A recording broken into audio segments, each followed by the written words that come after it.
No sooner had President Ruto arrived in Germany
than goons decided to evade into Uhuru's farm.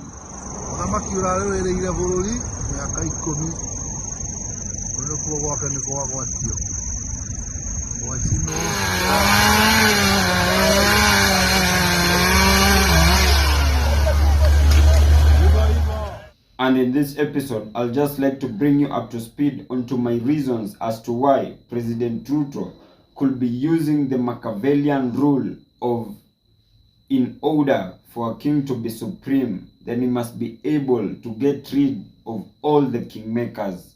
And in this context, who are the kingmakers? 1. DP Rigathi Gachagua, 2. Ndindi Nyoro, and 3.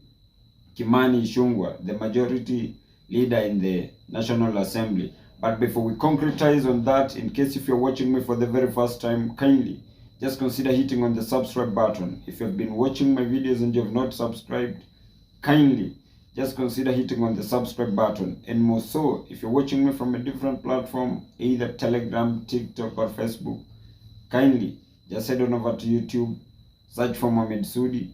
I'll be the first right person to pop up if matters socio-economic and political matters are your great areas of concerns. Kindly just consider hitting on the subscribe button so that each and every time that I upload a new video, it will automatically reflect on a notification panel.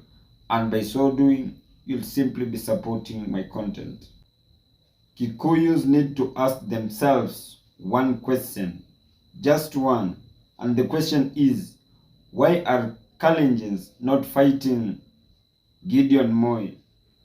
Because we all know Gideon Moi was among the main saboteurs of President Ruto's candidature.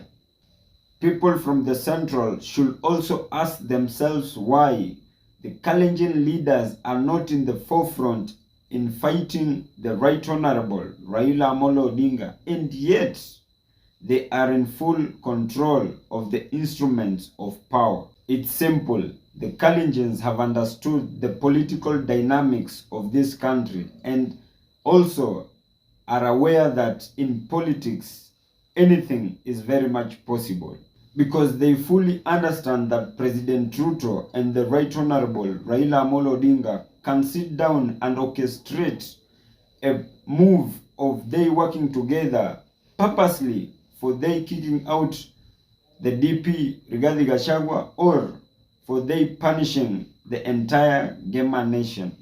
And that is why times above numbers you've always been hearing the DP Rigathi Gachagua stating that he cannot allow the Right Honorable Raila Amolo Odinga into their government, simply because he very well knows that immediately when Raila joins in government, then that will be the beginning of his downfall. The Deputy President Moses Kuria and Kimani Ichung'wah should be reminded that power is transient and they should stop fighting one of their own son, the former President Uhuru Muigai Kenyatta.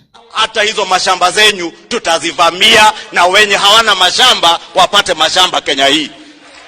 Musifikiri ati wananchi wa kawaida ndio watapoteza mali.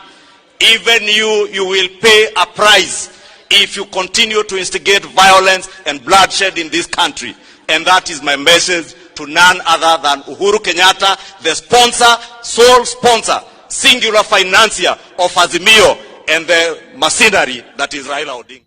Neither should they celebrate when his property is being destroyed.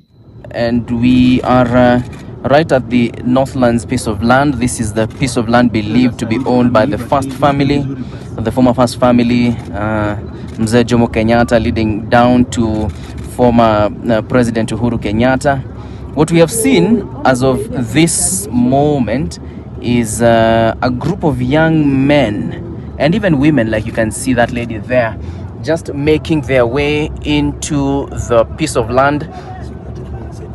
They are actually taking it inside the car right there, just seemingly dividing the piece of land to their own liking, and then now some level of vandalism has begun. Remember, this is the vast land owned by former first family, the Kenyattas. You know this piece of land if you use the Eastern Bypass. Right off Kamakis on your way to Ruai and throughout to Mombasa. Because what goes around comes back around. Just the other day that people were evicted in Mukuru Kwanjenga and Kariobangi under Uhuru's watch. 88-year-old Peter Mungai Ngengi, stepbrother to Kenya's founding father, the late Mzee Jomo Kenyatta, is in a land tussle with the first family. Na hii maneno ya shamba si mtu mmoja najua, ni watu mingi kabisa. Kama Katudu yote inajulikana shamba ni yangu. The land in question, a 3.5-acre piece of land in Ishaweri, Gatondo in Kiambu County, he says was given to him by his father right next to a piece of land given to the late Mzee Kenyatta. Kenyatta kama anakwenda, anaondoka, anawacha shamba, mama kakata naye kabisa. That tussle went to court after dialogue between the two families failed, according to Ngengi, but the case has since been thrown out of court on a technicality. Jaribu hatukutaka iende kotini hata kidogo, na tulikuwa tunataka tuongee na wale watu wetu ambao wako Gatondo na pengine tuwajulishe ya kwamba tungetaka tujadiliane na tujue ni namna gani wanaweza kusaidia mzee na watoto hapa. Tukajaribu kucontact Mama Ngina, haikuwezekana wakati huo. The families say they will not give up until they get their land back. And now the vice versa happens.